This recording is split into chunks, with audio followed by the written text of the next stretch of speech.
Yeah, on behalf of the Department of Commerce, DG Vaishnav College, and the Institute of Cost Accountants of India, I welcome you to the 13th day on this crash course on GST. Today, I'll be enlightening you on the GST returns, the practical aspects, and the accounting part. See how to do a proper accounting for this GST. So I think earlier, yesterday we discussed on the GSTR1, GSTR2, GSTR3B. In fact, GSTR 2 and 2 is spread as your 2A and 2B. So that is what we discussed yesterday. Today, today I'll start with your GST returns, the practical applications. These are the various sources which we are referring to now. Why these returns are required? It is a tool for complete compliance.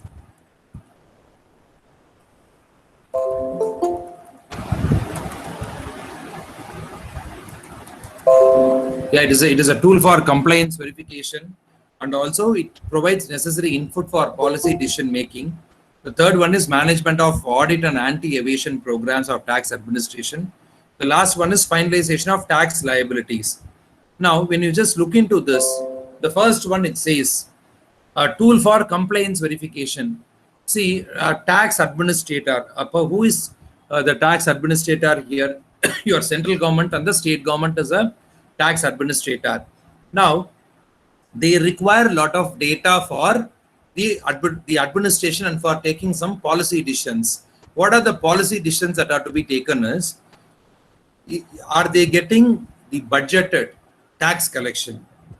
If not, if they get it less, what is the reason for such reduction in the tax collection? Apart from that, as revenue increases, what they will do is they will try to pass on the benefit to the businessmen as well as to the citizens by lowering the tax rate. For a long time, there is a discussion that the 12% and 18% will be merged, and then they will arrive at a common percentage of 15%. So all these will happen only when the revenue increases for a longer period of time.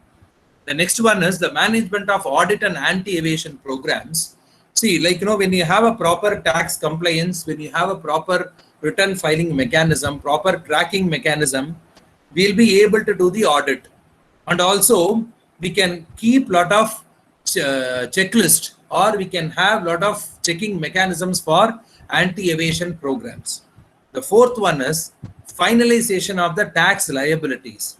See, each and every taxpayer has to pay some tax to the government. How that tax has been arrived, what is the mechanism for calculation, and within that particular period it has to be complied with. Next, who should file all these returns? See, every registered payer, every registered taxable person in the GST, irrespective whether they have a business or not, they should file this return. See, once you get yourself registered under this GST mechanism, either the person is having a business or not, he has to file a nil return. Let us take the example in the COVID season, in the COVID-19 pandemic season, from March 21st till April 30th, we had a complete lockdown. So in April, almost all the businesses were closed. They did not have any transaction. So, but government made it mandated that they will file a nil return. They simplified the procedure. They said you can file the nil return via SMS. You can just file it at the comfort of your home. So all these facilities were given. So any registered tax person, either they have a business or not, so they are liable to file this returns. Next is UN agencies and other entities claiming refund of taxes paid for the periods in which they claim such refunds. Your UAN holders, your unique identification number holders, they will be claiming a refund of taxes paid. So the period for which they claim refund, they will be filing the return. The next is the TDS authorities, those who deduct TDS and those who collect TCS, they will be filing their return in form number 7. And finally, who have been allotted the UID for the month in which they have made interstate inward supply of taxable or goods or services, including your casual persons, yes, you are liable to pay. See, this is our normal time limit. GSTR1, outward supplies made for a particular month by a regular taxpayer. It can be filed monthly as well as it can be filed quarterly. For the people who are having turnover of 1.5 crores and above, it is to be filed monthly. Below 1.5 crores, they can opt for a monthly filing or a quarterly filing. If it is going to be a monthly filing, it is 11th. Now it has been made as 11th of the succeeding month. And if it is going to be quarterly, in the next month, the last working day, for example, April, May, June, it shall be filed before 31st July. So that is how it has been framed. And then this GSTR2, it is not functioning. Once GSTR1 is filed by 10th, the GSTR2 will be populated for verification and for any correction. By 15th, you will submit it. And then this GSTR3 is substituted by GSTR3B, and it has to be filed before 20th or 22nd or 24th. The next return is GSTR4, quarterly return by a composition dealer. See, a composition dealer will not be collecting tax. So every month he will not file a return. Instead, they have been given an option to file a quarterly return. So what is the total turnover made by them? On that, a certain percentage, they will have to pay it as a tax.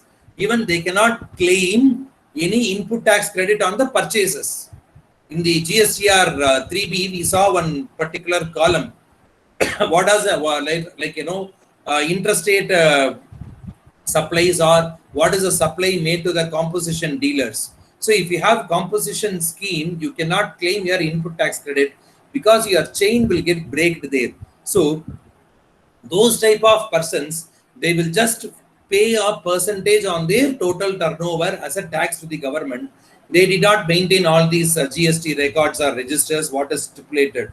And there is a ceiling limit up to 1.5 crores or up to 2 crores the government allows for a composition scheme. For them, quarterly return to be filed. Next is we have got GSTR5, which is to be filed by the non-resident foreign taxpayer. And then GSTR6 will be filed by the input service distributor. And then this GSTR7 is your TDS return, and GSTR9 is our annual return. Now GSTR8 has been made as GSTR9, it is not GSTR8. And then the final return. Final return is if you are surrendering your registration, or if your registration stands cancelled, those persons are required to file a once in all final return for the GST. Now, again, taxpayers having multiple registrations in a state.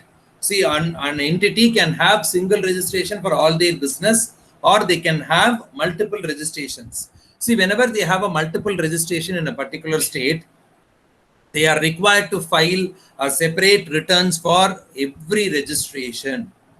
Let us assume Wipro Limited has got 5 or 6 registration, GST registration. For each and every registration, they are supposed to file a separate return.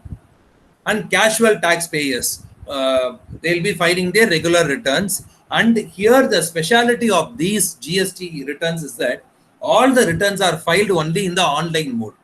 There is no paper returns which are to be forwarded. All the returns are submitted to the common portal, in the GST portal. And it is accessible for the central government or the state government in the online. It is at a single place. So we did not go to any office, or we did not go to any officer, or give the physical returns or something. So it has been made in such a way that all the forms, whatever that is being notified, it is available online. Next is annual returns. We'll be filing the GSTR9. You'll be having a separate session on October 1st and 2nd by Shankara Narayanan. So on that annual returns, if you are crossing a particular limit of maybe 5 crores and above, these GST returns, whatever is being filed, should be reconciled with the financial statements. Why it has to be reconciled with the financial statements is that earlier in the old laws, in the VAT or in the service tax laws, the tax authorities, the revenue authorities, the service tax authority or your VAT authorities, they were interested only in the profit and loss account. See, what is your total receipts, service receipts? On that, they will levy 12% tax. What is your purchases? So they will be able to calculate the input tax credit. Now it is not the case. Even whatever asset you buy today, it has a GST part. That GST paid on the capital assets, it is allowed as a set off. So your GST item can arise from any part of your financial statements today. Even your balance sheet items can have an impact in the GST. Example is your discount, your cash discount. See, when you make a prompt payment before the due date, the vendor or the customer can be given discount allowed and discount received. Even the discount allowed or discount received can have a proper impact. Next is common returns. See, we are not filing a separate return for CGST. We are not filing a separate return for IGST. We are not filing a separate return for SGST. We are filing a single consolidated return. So it has all components, CGST and SGST, or your IGST, or UTGST and CGST. Everything is covered under the particular return itself.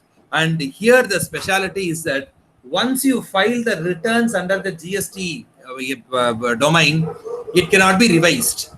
Under service tax or earlier under VAT or in the central excise, we had separate provisions for revising the returns. Now, if you make any mistake in the GST return, that has to be rectified in the subsequent returns by doing a proper adjustments. We cannot revise the return. Once you submit, it is final. Even you submit it with a mistake, yes, we'll have to face the consequences. And as and when the notices or as and when the communication arises, we'll have to talk to the officer and then sort it out. So here there is no question of revised returns. Even in the GSTR 3B form, I just gave you an example. Till you click that offset button, you pay your tax. Till you click your offset button, yes, we can make changes. But once you click that offset button, automatically your return becomes final.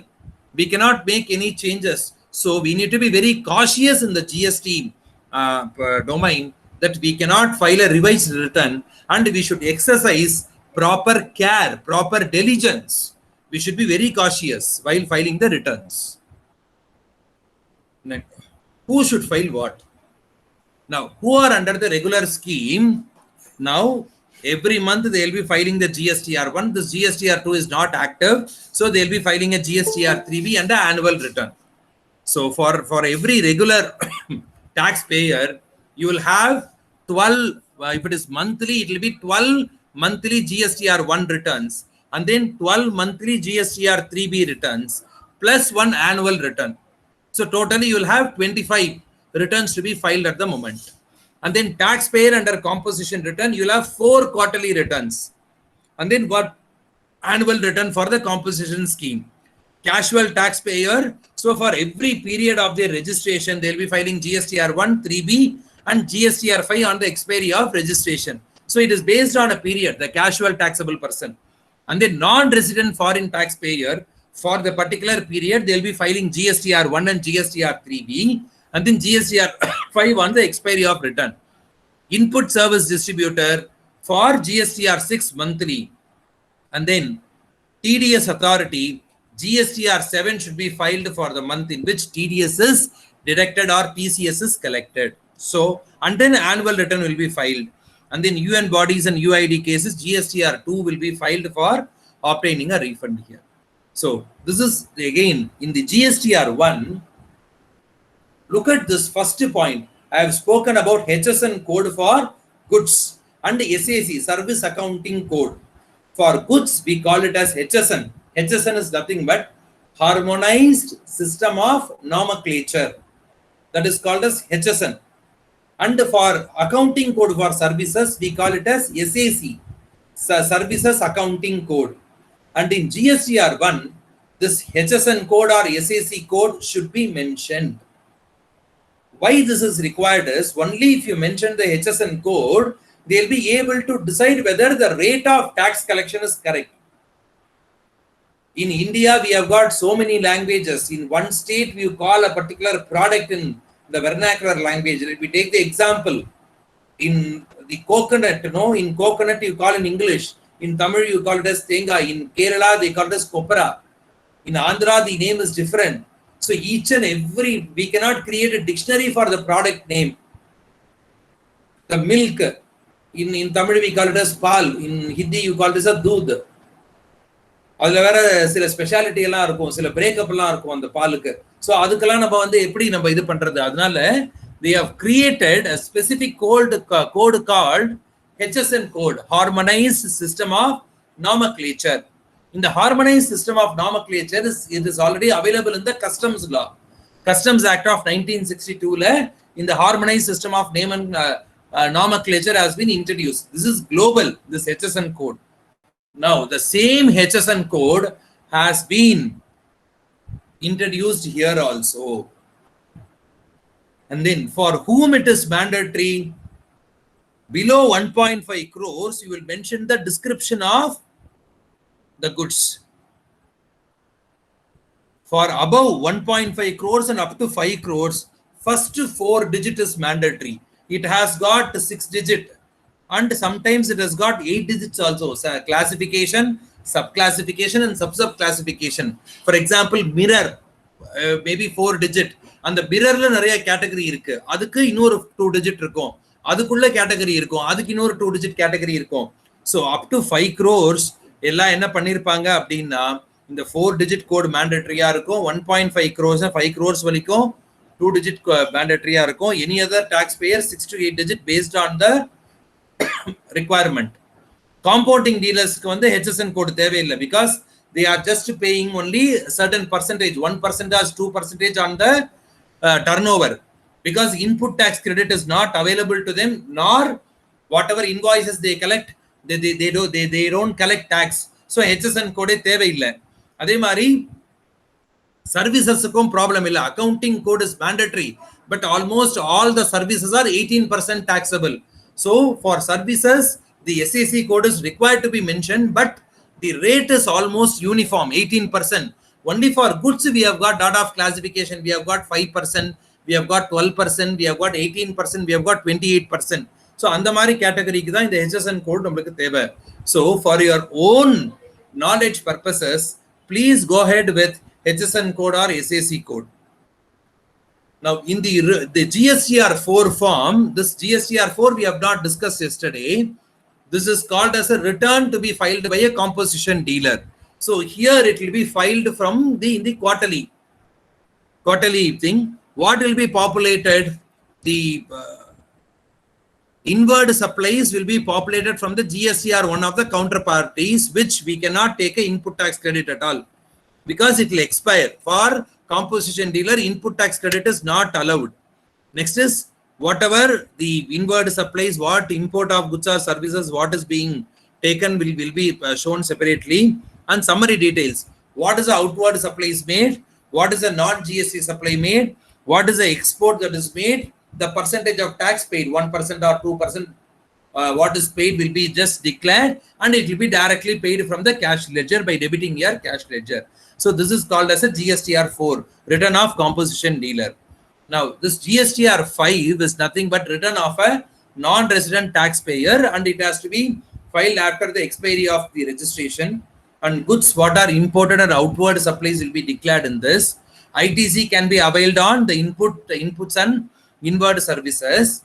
Closing stock of goods need not be furnished, because for a non-resident foreign taxpayer, if he is going to have any transaction in India, only for that we are taking this registration. So he may or he may not have closing stock, and in most of the cases it is transaction oriented. So here you don't worry about the closing stock part at all. Next is GSTR 6 is going to be a return of your input service distributor. So this input service distributor will give a detailed breakup. He will say how this input service distribution is being given to all the other counterparties. And last one, this GSTR TDS return, it has already been covered. Now look at this first one. What is the compliance, return compliance? Step 1, you will have to file your GSTR 1, the details of outward supplies on which date? On 10th of every month. Now it is 11th. Next is auto population will go to which one? Auto population will go to GSTR 2A. Whatever is being filed in GSTR 1 will go to the respective parties GSTR 2A. and it can be checked in 11th or 12th or 13th. And any corrections, if you find any corrections, we can make a change in the GSTR2, and it has to be done by 15th.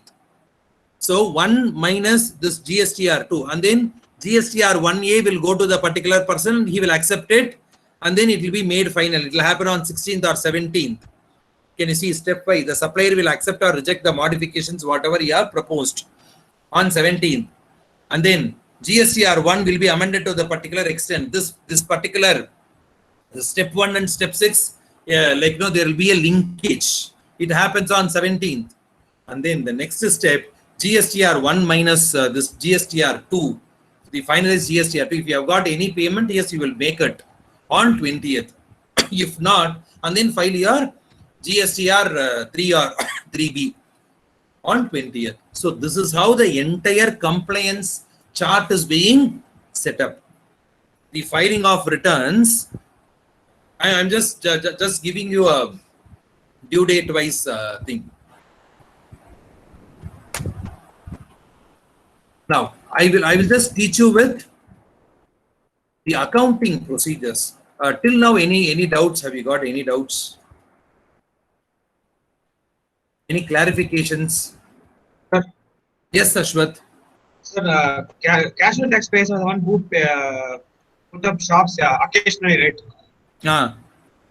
So why do they need to file returns monthly, sir? For example, what is the purpose they take the registration? So on the period, they should file the GSTR1 and GSTR3B, and the expiry of the period, they will be filing GSTR5. Because let us take the example that a casual person is starting a business only for 15 days. On the 15 days, what is the registration? So on the 15 days, he'll have to file the GSTR1 so that the other party can get the input tax credit. And then GSTR3B is for making the tax payment. And then GSTR5 is closure return for the particular period. If he is going to file just a single return GSTR5, what about the other parties who have purchased from him by paying a GST? They should get the input tax credit, right? So for which he is required to file this GSTR1. Sir, I have another question. Yes, Ashwath. Sir, why do companies need to register in multiple states if they have branches? For example, let us take Wipro Limited. Wipro Limited has got an office in Delhi. Earlier, they had branches in different states. What they did is, in the name of transfer, I'm not speaking about Wipro Limited, I'm just giving an example. In the name of transfer, what they did, they moved the goods from one state to the other without payment of tax. Movement from head office to another.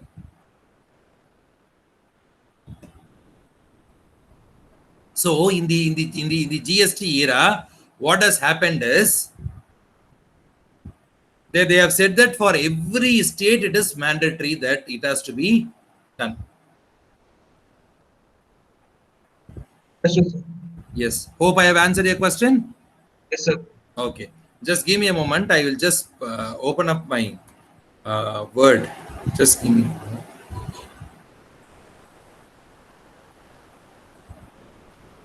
I'll just open up a MS Word so that I can teach you with.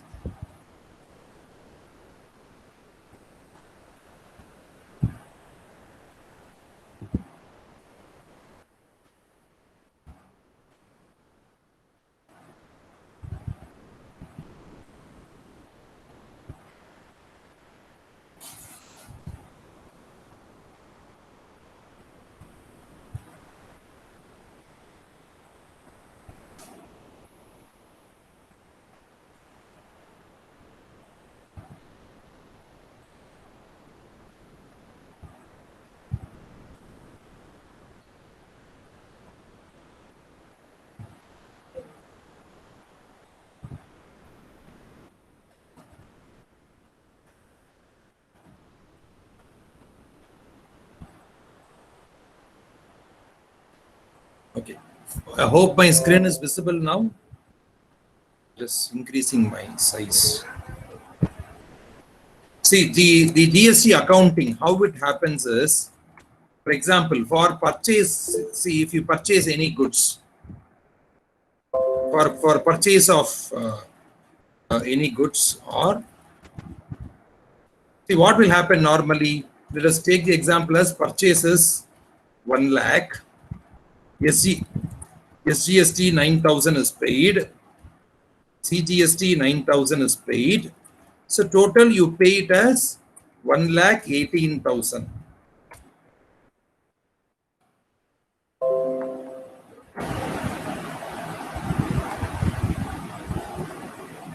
So now when you pass this entry, it should be purchases account debit. It should go to only 1 lakh. You should take purchases as only 1 lakh. This SGST account will be for 9,000. The CGST account will be for 9,000. And total payable to the vendor or bank. So totally you pay 1,18,000. So here, can you just look at this? This purchases alone will go to your income statement. And this CGST and SGST will appear as a current asset because it has a debit balance. Can you see that? Because it has to be set off. So it has a current asset. So in the balance sheet, till you adjust this CGST and SGST, this will remain as a current asset.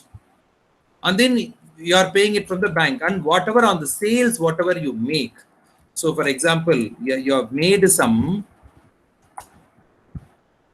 sales.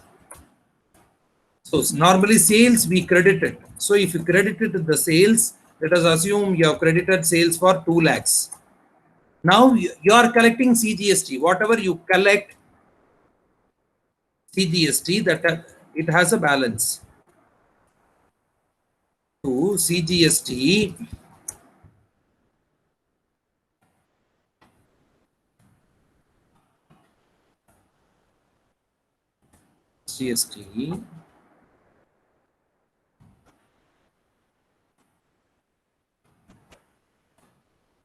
Can you see this? It has a, see, this is your, totally you would have received how much? You would have received 2,36,000. So this 2 lakhs will go to the income statement.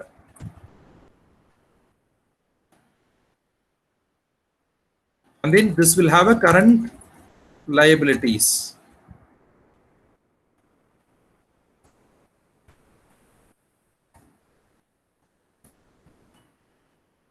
This is payable and this is adjustable. Now, when they pay the GST, you know what they will do? I'll just open a ledger and show you the CGST account. When you just open your ledger, this is how it will appear.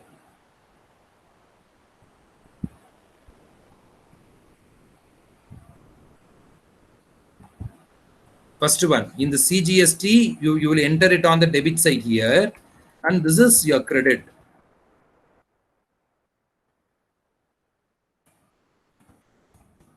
Bank account.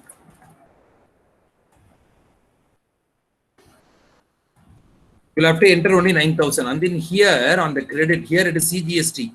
So it will be by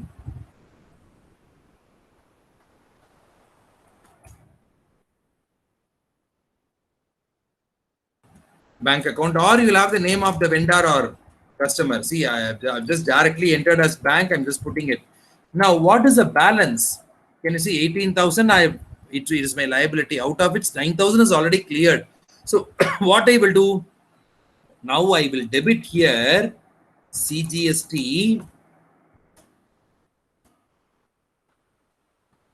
for 9,000.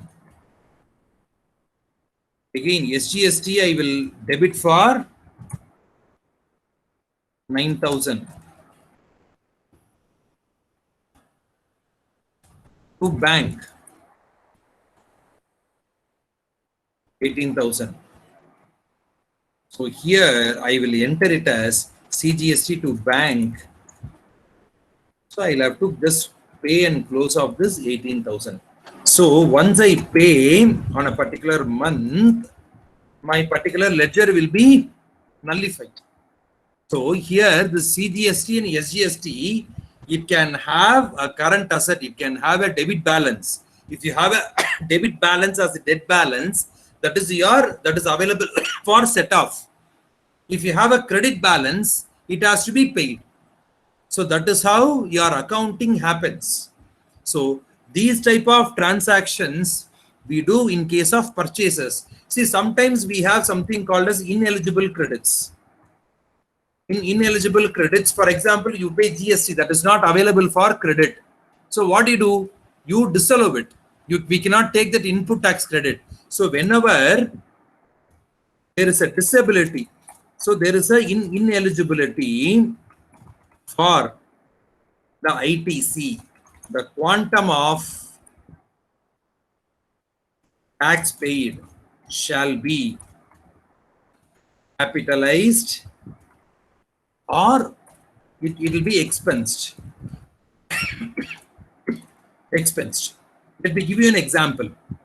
A motor bike is purchased for 1,50,000. GST, maybe let me take it as IGST is paid. IGST is paid as 45,000 on this. So total paid is 1,95,000. Here, whatever the ITC payable on your motorbike which is purchased, it is not an eligible input tax credit. So this has to be disallowed. So if you want to disallow it, what you should do is you should add this 45,000 along with your motorbike. So your motorbike cost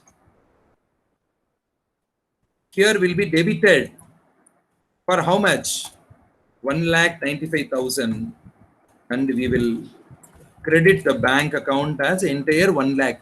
Here we will not separately account to the GST part because this GST is not available for input tax credit.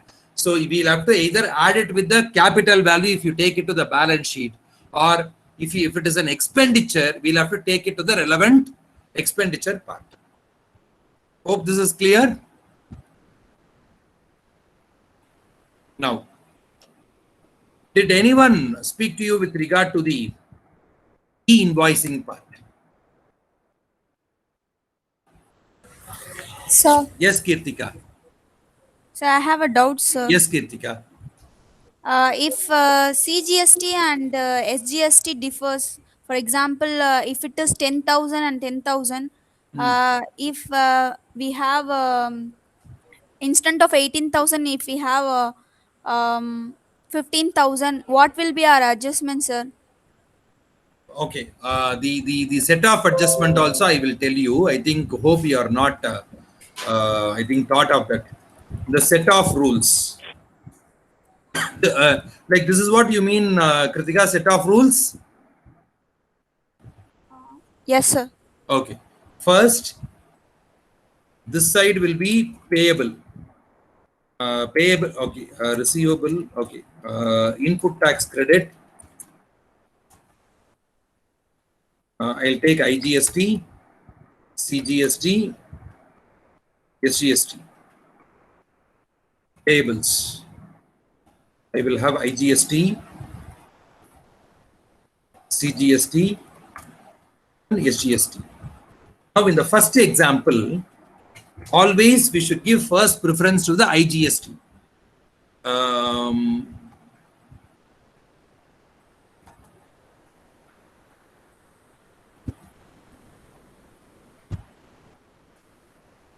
Here, let us assume we have got 1 lakh as IGST. CGST is 50,000 and CGST is 50,000. Now, the payable part,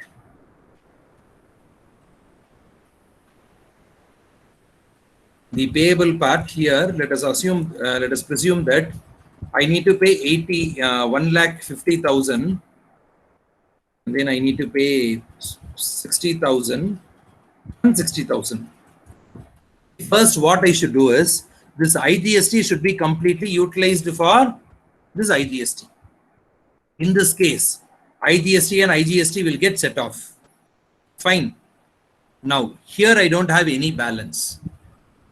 In the other case, if this has been 90,000, if IGST payable has been 19,000, if I have 1 lakh, the first 90,000 I will set off.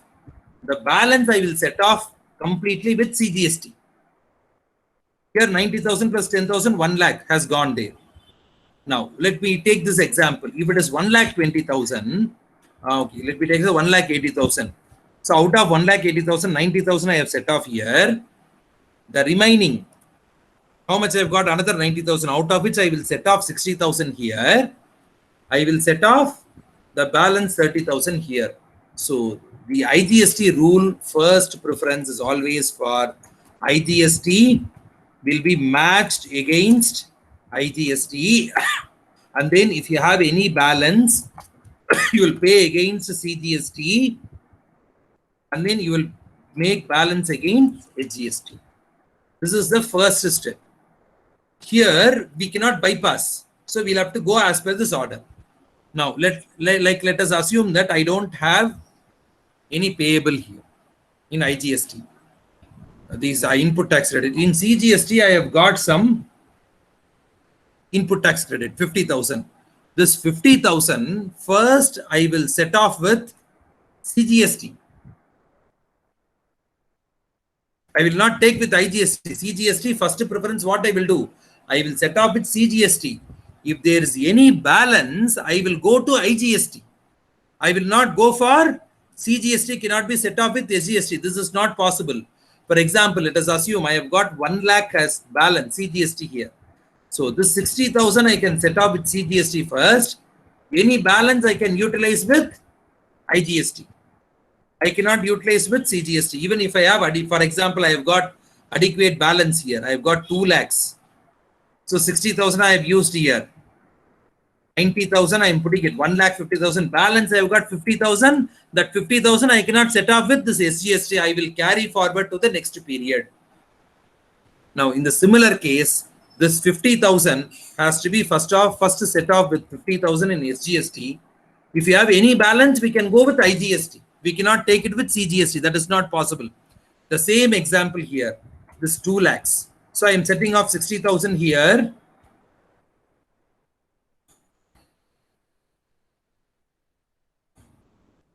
Balance, how much I have got? GST, I am putting 90,000 here. I have got 50,000 input tax credit. I cannot utilize it for CGST. I'll have to make payment of 60,000 to CGST and then file the return. Even though I have got input tax credit in the SGST, that cannot be cross-utilized for CGST. Similarly, CGST cannot be cross-utilized for SGST. We'll have to make the payment and then the what is available as input tax credit, we can set off in the next month in the IGST or CGST as the case may be. Why this is done is CGST go to the central government. So this IGST also goes to the central government. The part goes to the central government. So what is payable to the central government, we can set off. Similarly, a part of SGST goes to IGST also. So we can set off mutually. So the inter set off between government, we don't do. Hope I have made it clear, Kirtika? Yes, sir. Yes. So any other doubts? Sir, what if the payables is greater than the credits available, sir? For example, in that case, I will take another example here. IGST is 1 lakh, CGST is 80,000, and 80,000 is SGST. Here it is 20,000, here it is 10,000, here it is 10,000. So first IGST I will set off. So now how much I have to pay? 80,000 I need to pay for IGST. Now the CGST I will set off with CGST. So balance 70,000 I should pay for CGST. This SGST I will set off with SGST. So the balance I will have to pay now. 70,000 I will pay. I should pay and make a payment, create a challan, make a payment and then close it. Even after any mutual set off also. For example, let us take the example, I have got 2 lakhs here. So in the 2 lakhs, 20,000 I have set off. So I can set off balance 80,000 here. I can set off 80,000 here. So I will have carried forward.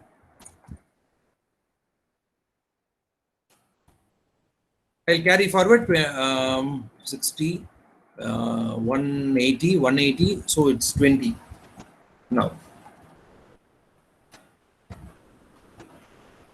So the complete liability is set off here itself.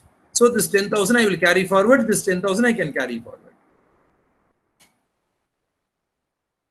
Hope this is clear. Yes, sir. Okay, if you want, I can explain again, not a problem. Okay, did anyone speak to you about the e-invoicing part? Did any faculty speak to you about e-invoicing part?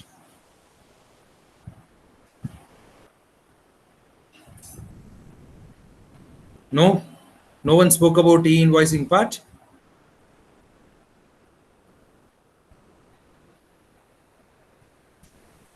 Okay. See, the concept of e-invoicing. Now, what we are doing is, we are using a lot of different softwares.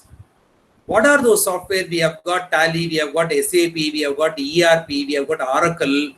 A lot of retail softwares are available. So what is it we are doing? We are billing in every software. Each and every business has got a billing software. So in the billing software, they have got different columns. You go to any supermarket, you buy your goods, they give you a bill. Are they billing in the GST website? No. Again, GST website is giving you a different accounting and billing software is available. You can even download that and you can start billing. So automatically what will happen from the particular software, the data will go to the GST website.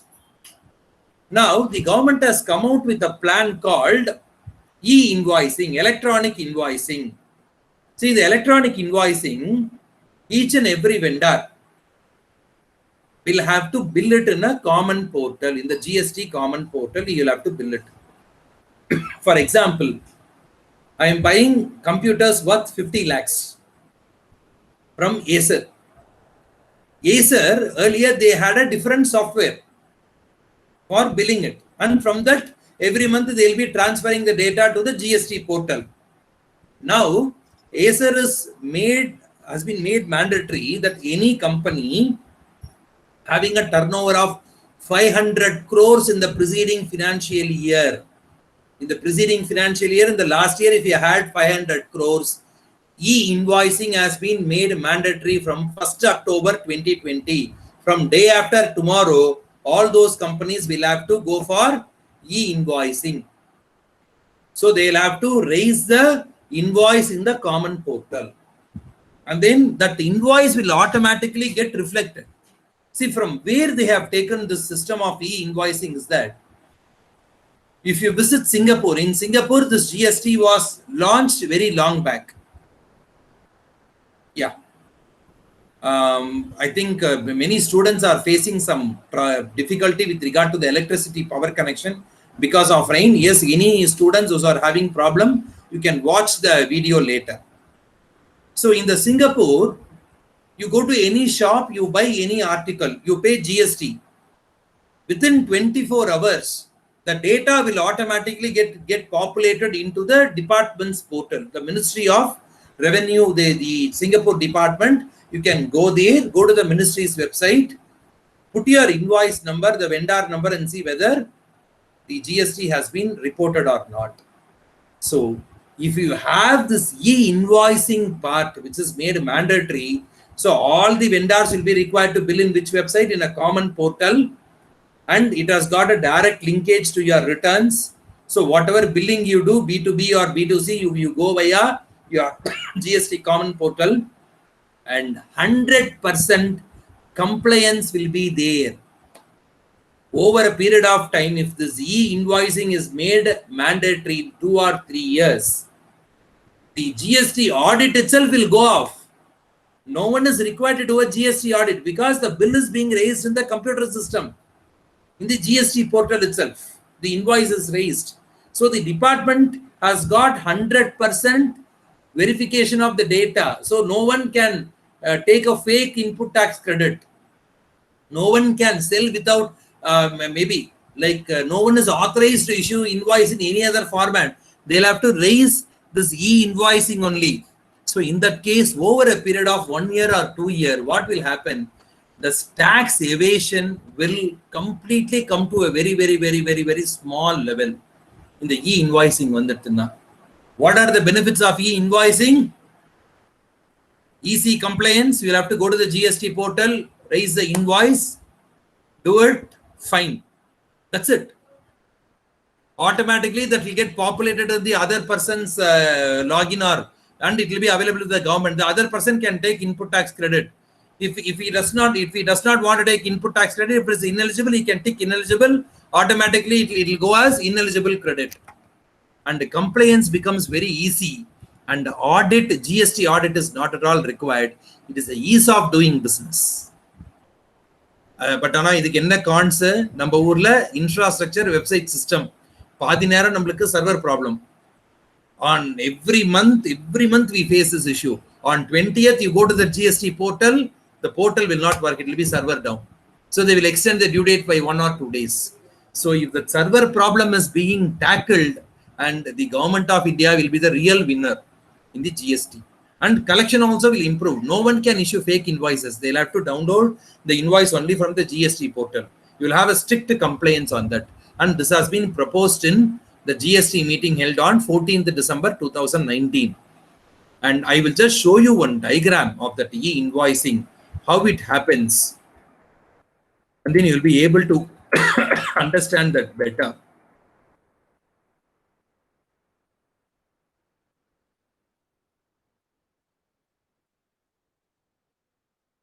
And I'll explain to you the entire concept of this e-invoicing. I'm just showing you. I'm just opening the update from the GST website. Sharing my screen now, and just explain to you step by step.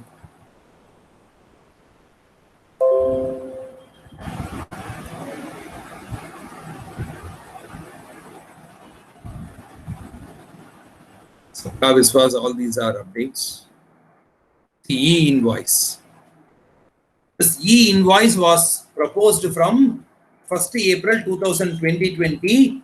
Thanks to COVID, it has been postponed and it has been made mandatory from 1st October. And what is an e-invoice? And a standardized protocol is also given. An e-invoice will be raised by the trader. It can be read by the computer system using QR code. And consumers also can integrate that data. And this council has made it mandatory that it is a requirement for B2B invoices. And it was introduced on a voluntary basis earlier, and now it has been made compulsory from 1st October for companies which have turnover of 500 crores. See, they said from 1st January it was made under voluntary, and now it has been made compulsory for them. So for the companies who have got a turnover of 500 crores, அவங்களுக்கு e-invoicing கொண்டு வந்து பெரிய பிரச்சனையே கிடையாது. They have got the ready software which are already available with them. The compliances, see, only they should have proper tracking mechanism. They should adjust their software accordingly. And for other associates, it has been deferred. The date has not been made notified. It is deferred now.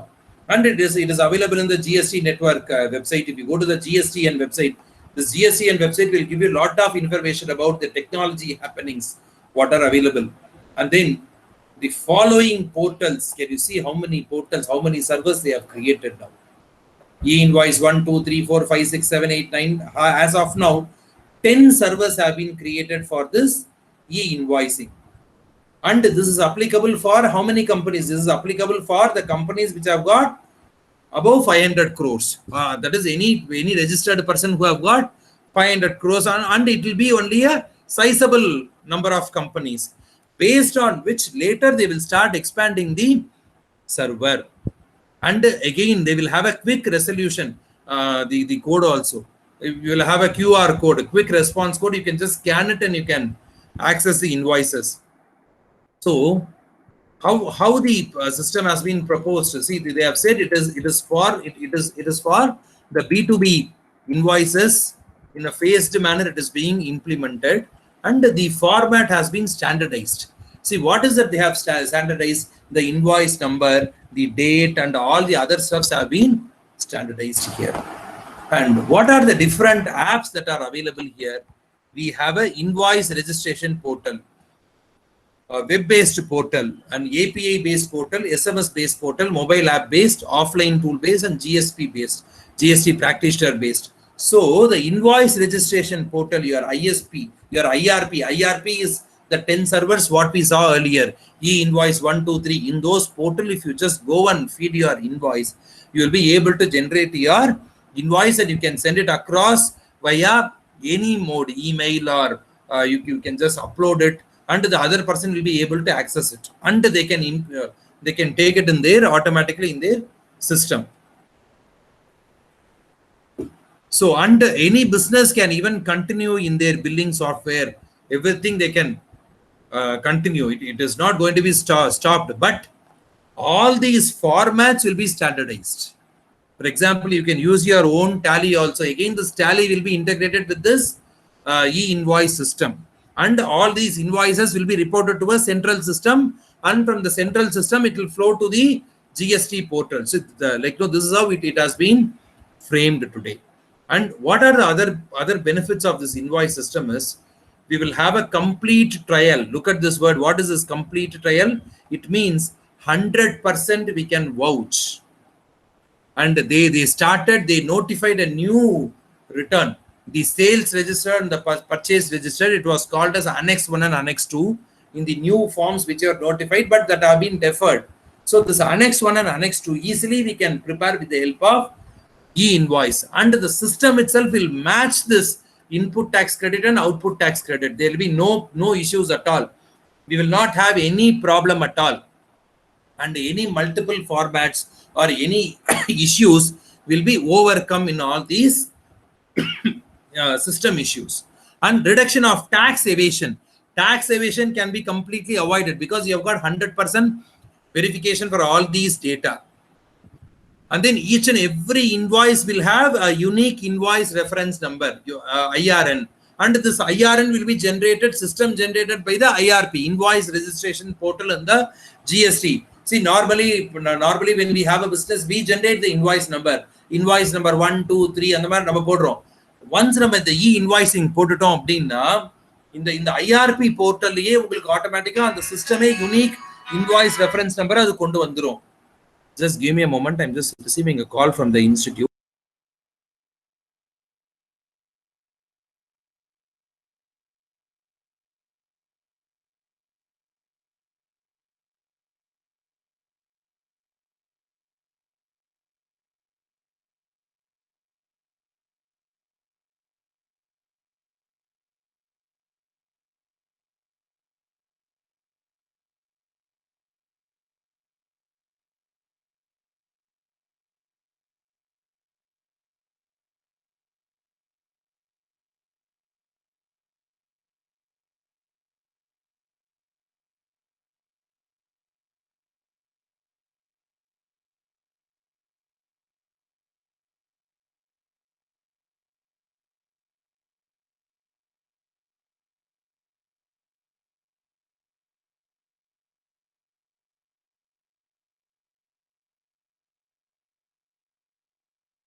Sorry, students, there was an interruption from the institute.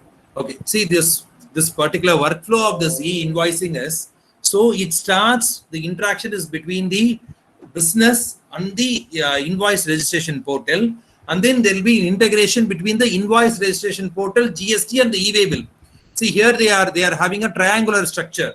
Can you see this invoice registration portal will be your central database to which your GST portal and your e-way bill portal is being connected. I think already we had a lecture on the e-way bill. Again, e-way bill, you have got a separate portal. Even in our annual return in the GSTR return, we have got a separate reporting structure where the auditor is required to comment on the e-way bill raised and the invoices. Reconciliation has to be done. So in the near future, what will happen? This invoice registration portal, wherever you go and raise the e-invoice, that will have a linkage with your GST and your e-way bill system, so that all the three systems can be verified by the department. So once this workflow is into place, what will happen is there will be a complete, or I can say even 99% transparency will be there. And then this transparency, if achieved, this will be an ease of doing business. So we did not have any other maybe audit mechanism or something. Like many auditors were offending. They said that above 5 crores will take away the revenue loss mechanism. Yes, I said yes, it will take away. But what will happen is, once this 100% compliance is achieved, the revenue will automatically increase because there will be no scope for any tax evasion. Hope I'm making it very clear. So any other doubts in the e-invoicing part? So you said that they have to invoice using the GST software. That means that they don't have to use any other software, sir? No, they can use any software, but the software will have an integration with the GST invoice registration portal. Your invoice will get flow to that IRP, and each and every invoice will have a unique invoice reference number as advised by the GST network. So we'll be following that nomenclature. So it will automatically get integrated to the invoice IRP portal, and IRP portal will take the data to a GST common portal. You can have any software, but the software has to be integrated. It has to be made compatible with it. See, the government cannot say that you should have only my software. They will not say that. They will say that yes, your software has to be compatible, or it has to be integrated with our database. The information flow has to happen. So you said there was some problem with that e-invoice. Now you have said that some auditors are offending it. What is the problem, sir? See, the problem is, like, we have got a GST audit. See, about 2 crores, the business has to get the books of accounts audited by a GST auditor. Now, what the government they did is, they said only above 5 crores, the audit has been made mandatory now. Over a period of time, what they will do when this e-invoicing is 100% complied with, audit itself will be taken off, because all the data is available with the government for system matching. Why should we have an audit? We don't require an audit at all. When you have 100% compliance, 100% checking of invoices by the system, there is no question of any tax evasion. So audit is not required. It is a cost of revenue to the auditors. Sir, any other country has implemented this apart from India, sir? Which one? This GST invoicing. This e-invoicing. E-invoicing has been made mandatory only from 1st October 2020. Day after tomorrow, it is going to be live. Already on a voluntary basis, many companies, they started with the e-invoicing. Whatever technical glitches they faced, it was recommended to the government. And from 1st October, as of now, the government said no postponement. They said, yes, e-invoicing for companies, those turnover above 500 crores is very, very, it's made mandatory. They are very ruthless on this. See, if you are ruthless only, we can bring in. If you are very flexible, this GST would not have got flown on 1st July 2017.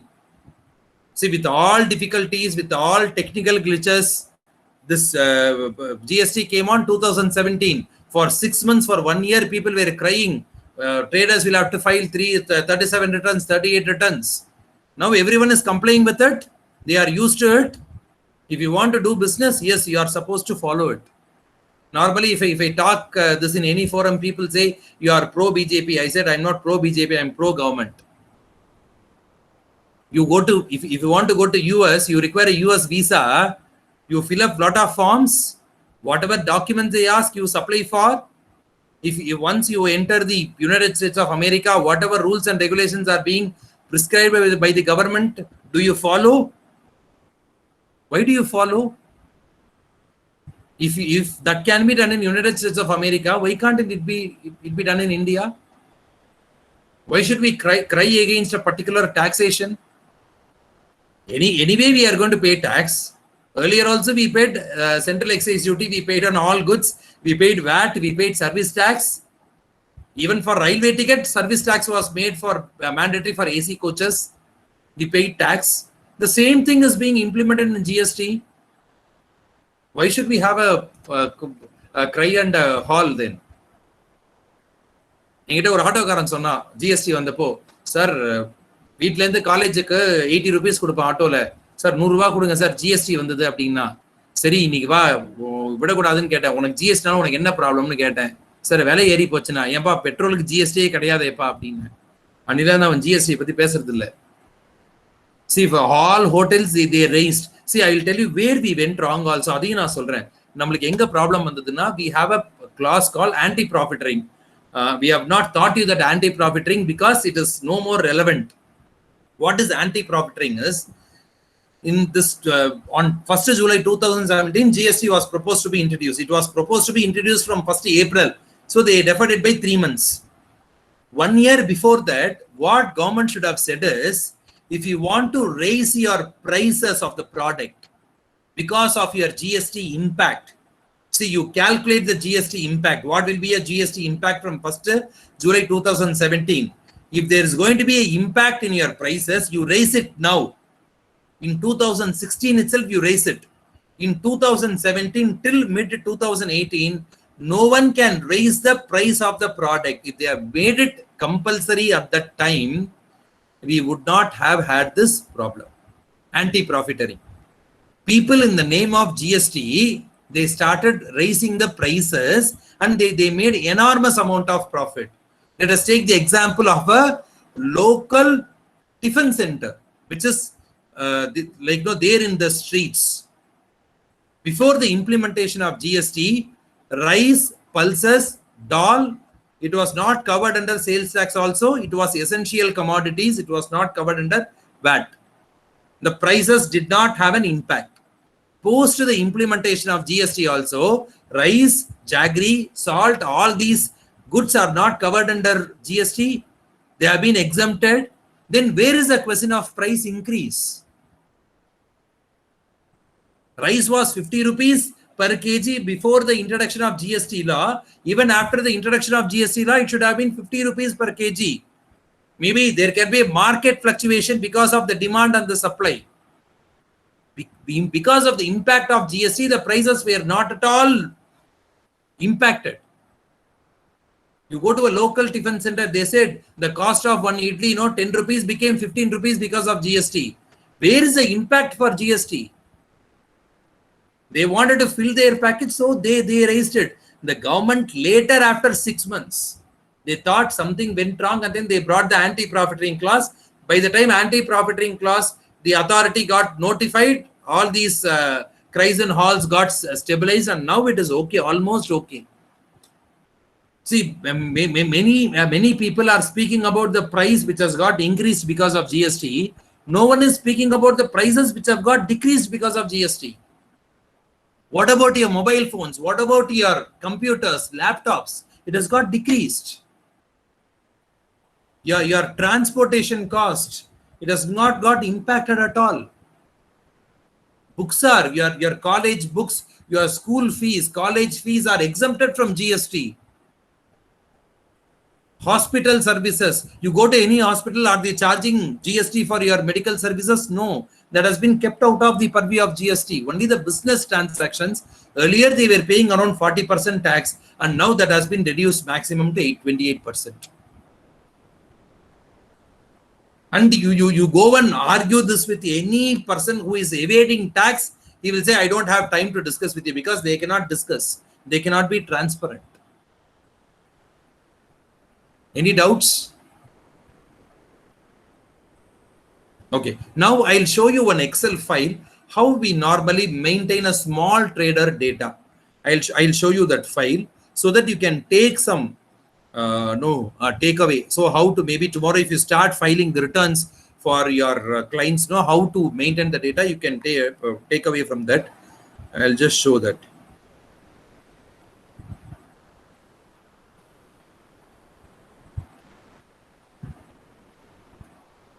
I'm just sharing my system.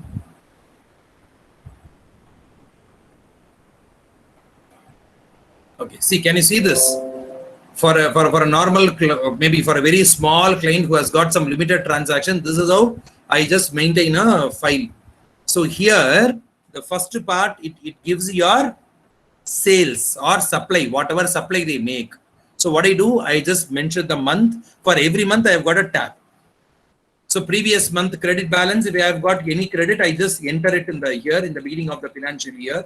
Here, IGST, CGST, SGST. And then the invoice number, date, the GST and number of the person. What is the gross amount, rate of GST? I have given formula, total. This is the HSN code. Last one. This is your HSN code. And every month I put this for whatever invoices they raise. And then whatever purchases or whatever inward supply they have got, I just enter it here along with the invoice number given by the other supplier and the date and the GST number and the amount. Now, this is the total tax on the outward supply. This is the total tax on the inward supply. So, 2,813 minus 2,553, the payable is 280 rupees. Is this format clear for everyone? This is Excel create pannirken. See, when I do something for my client, I do it on my own. I create my own format. In the HSN law, reporting I made it. I just put it. So what I will do is, so at the end of this every quarter, I will just put it here in the HSN law in the month wise. Quarterly, I will just put a sum to. I will sort it. I will put a total. April total 12%. What is the total? I just put it in the normal way. I do a normal working. So whatever work we do it for the client, we should own the responsibility. Again, for the May month also, the same way. For example, if your invoice has got multiple HSN, this particular invoice number 4, it has got 5% is there, 18% is there, 12% is so. I just break it. I just break it into different line items. Even the HSN is also different. Can you see here? I just break it accordingly. And then I just calculate it so that it is very easy for me to refer. Tomorrow, if some query comes from the department, it will be very easy to answer how I have done it. Sometimes, even if some asset is purchased, I will put a comment also. Can you see here? This particular person has purchased a laptop in the month of August. So this is not a normal goods what they have purchased and sold. This pertains to a laptop. For laptop computer, whatever I purchased, 100% ITC is available. Input tax credit can be taken. But I have made a note here. So for a small trader, like let us assume that you are tomorrow if you are starting your practice, you have got a trader at your street, or you have got a reference through one of your family members or someone that you want to do a GST, you do a registration for them. Maybe 100 rupees or 200 rupees, don't worry about the returns. You just create an Excel, you just spend some time, you create your own formats. Get the data from them, get the PDF copy of the invoices from them, because for small traders, e-invoicing will not be possible for another 1 year. You get the invoice from them. You just enter it in the system. Monthly, you just create a challan, you ask them to pay. Over a period of 6 months, you would have learned a lot. One happy client will give you, in another 30 days, another happy client will come to you. Maybe all of you are in the second year and in the third year. You just see this COVID period, marketing, you put it on Facebook, GST registration will be done. You just advertise yourself. Any help you want to help you in registration, I can spare some time. Maybe whenever I'm free in the night after 9 o'clock or 9:30, you just come by a Google Meet, I'll just help you. But you can start practicing taxation. So over a period of 6 months, you will learn a lot of things. See, all of us will do mistake. We have done humpty number of mistakes in filing GST returns, but we have rectified later in the next month. So sometimes what will happen when I file GST return, some phone will come, instead of 10,000, I'll put 1 lakh. Again, next month I will rectify it because I own the responsibility for it. So this is how you can develop on your clientage. So I think I have my topic was GST returns. I have spoken on GST returns. I have shown you the practical aspects as well as on the input tax credit also, as well as on the invoice formats, what is going to be introduced. I've shown you even the working what I maintain. I think I've done some justice to my class. I think it has been useful to all of you. Just give me a moment. I'll just propose a vote of thanks, switch off the audio, and then come back. So on behalf of the Institute of Cost Records of India and the Department of Commerce, DG Vaishnav College, I thank you for listening to me very patiently. There has been a change in the class timings for yesterday and today. Even in the late evening, you have heard to the 3 hours lecture. Yesterday 1.5 hours and today 1.5 hours. I thank you so much, and I thank the head of the department for giving me this responsibility for conducting this course for 16 days. We are all from different departments: corporate secretaryship, commerce, finance and taxation, accounting and finance. So you're all united under a single umbrella for this course. So for another 3 days, by end of 16th day, you should be an expert in this. Just give me a moment. So thank you all.